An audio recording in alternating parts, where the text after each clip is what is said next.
বন্ধুরা, গতকাল আমার বোনের জন্মদিন ছিল। শিবরাত্রি উপলক্ষে জন্মদিন পালন করা হয়নি। আজ বোন আমার বাড়িতে এসছে, আর বাবা বাজারে গেছিলো, বাবা মুরগির মাংস নিয়ে এসছে।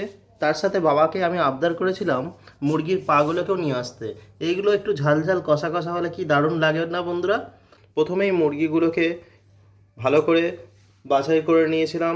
পালকগুলো বাছাই করার পরে এই মুরগির পাগুলোকে কি করতে হবে, গরম জলে ভিনিগার দিয়ে একটু ভিজিয়ে রেখেছিলাম কিছুক্ষণ।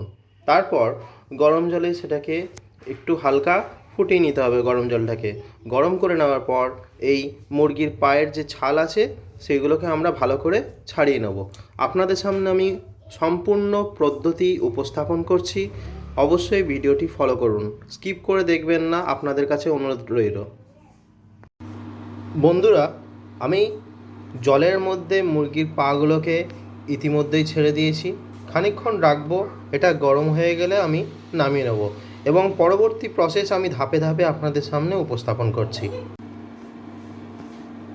বন্ধুরা, জল গরম হয়ে গেছে, এবার আমি নামিয়ে নেব এবং ছালগুলো ছাড়িয়ে পরবর্তী পদ্ধতি আপনার সামনে দেখাচ্ছি। আমার প্রিয় দর্শক বন্ধুরা, দেখুন আমরা কিভাবে মুরগির ছালগুলোকে ছাড়িয়ে নিচ্ছি। এইভাবে হালকা হাতে ছালগুলোকে ছাড়িয়ে নিতে হবে। বেশি জলটা ফুটে গেলে চলবে না, কারণ মুরগির পায়ের যে মাংস অংশ আছে সেটা উঠে যাবে, আর উঠে গেলে ভালো লাগবে না। আমরা এই হলুদ যে ছাল অংশটা আছে এইভাবে হালকা হাতে ছাড়িয়ে নেব। বন্ধুরা, মুরগির পাগুলো ছাড়ানো হয়ে গেছে। এবার সুন্দর করে আস্তে আস্তে নখগুলোকে কেটে নিতে হবে। এই মুরগির পা গিলে মেটে একসাথে ঝাল ঝাল কষা কষা করে দেখাবো রেসিপি। আপনারা সম্পূর্ণ ভিডিওটি দেখবেন, খুব ভালো লাগবে। আর এই পদ্ধতিতে বাড়িতে অবশ্যই ট্রাই করবেন। রুটি, পরোটা, ভাত সব কিছুর সাথেই খেতে খুব ভালো লাগবে। অসাধারণ খেতে বন্ধুরা, অবশ্যই ট্রাই করবেন। বন্ধুরা, কড়াতে তেল দিয়ে দিয়েছি, তেল গরম হয়ে গেছে। এখন আলুগুলো দিয়ে দেবো। আলুগুলো ভালো করে সুন্দর করে ফ্রাই করে নিতে হবে, লাল লাল করে।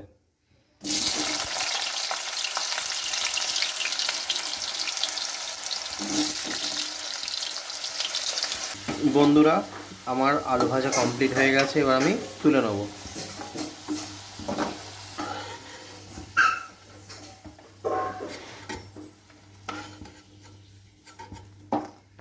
বন্ধুরা, আমার কড়া গরম হয়ে গেছে। কড়াতে শুকনো লঙ্কা, তেজপাতা এবং গোটা গরম মশলা দিয়ে দিলাম এবং তারপরে পেঁয়াজ,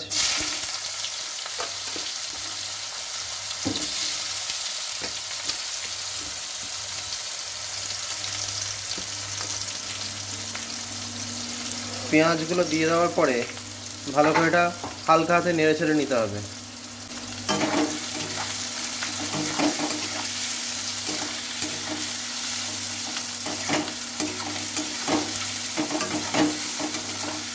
বন্ধুরা, এই পেঁয়াজে হালকা 2-4 দানা চিনির দানাও অ্যাড করতে পারেন, এতে পেঁয়াজটা বাদামি বর্ণের হয়ে যাবে।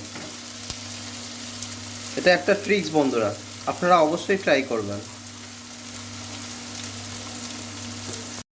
বন্ধুরা, পেঁয়াজ লাল লাল করে ভাজা হয়ে গেছে এবং আদা রসুন, এখন আমি আদা রসুনের পেস্ট দিয়ে দেবো।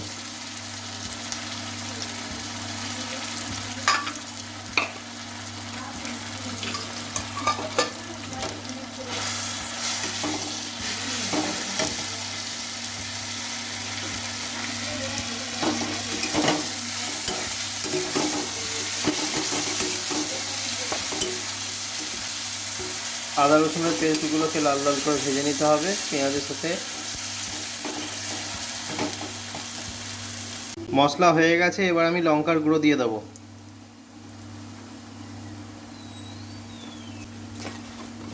তারপরে হলুদ গুঁড়ো, জিরের গুঁড়ো, ধনে গুঁড়ো,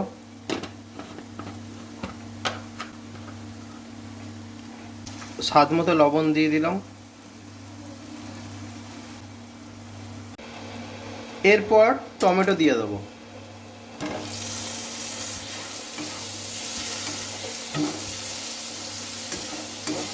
ছেড়ে নিতে হবে।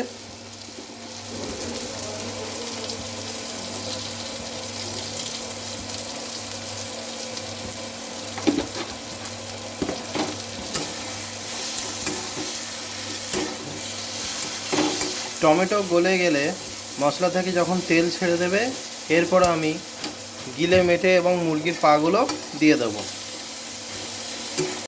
বন্ধুরা, আমার মশলা কষানো হয়ে গেছে, এখন আমি মুরগির পা এবং গিলে মেটেগুলো দিয়ে দেবো।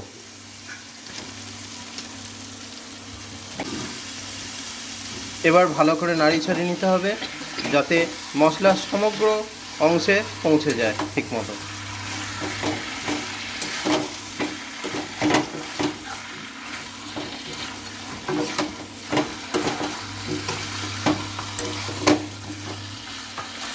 বন্ধুরা, এইভাবে ঝাল ঝাল কষা কষা অবশ্যই বাড়িতে ট্রাই করবেন, অসাধারণ লাগবে বন্ধুরা।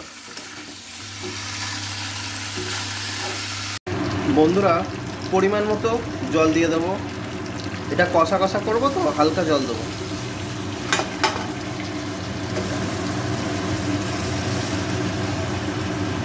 এবার ঢাকনা দিয়ে দেবো।